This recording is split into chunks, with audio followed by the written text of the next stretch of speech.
This is different, isn't it, from the kind of sex education that we normally think about being given in schools, because we're talking, as Ben just said there, about consent to sex and about potential attacks instead of consensual sex.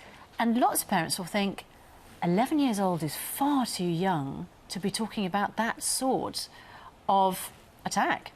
Well, just to say that the lessons that we're putting out today, they start at age 11, but they go up to age 16, and there's a developmental approach.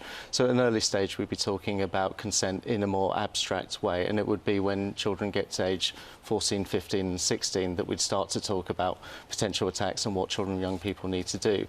But we've seen online, we've seen the exposure that children and young people get on the street, in the playground, to these kinds of issues, and we think it's much better that it's dealt with in a safe classroom environment by a trained teacher. You say safe classroom environment, but of course there'll be a lot of parents sitting at home saying classroom environment isn't anywhere near as safe as the home environment, and these are such sensitive topics that I'd much rather that they were broached within the family environment that is very, very controlled, and they're not surrounded by their peers, and they can not feel embarrassed about asking questions. Well, this has to be a partnership between home and school, and we think that's really, really important. Now, the school is obliged to consult with parents and community leaders through the governors and through other means while putting its sex education programme together.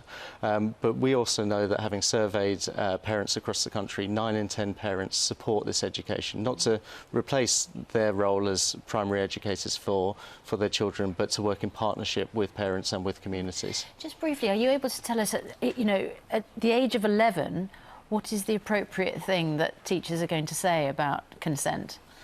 I think what we really want to talk about first is about what a healthy relationship looks like, what equality looks like, and then consent. Just in the abstract, talking about the law in relation to consent, being very clear that the age of consent is 16, but also being clear about the responsibility in terms of seeking consent and the responsibility in law on the seeker of consent, and that's really, really important.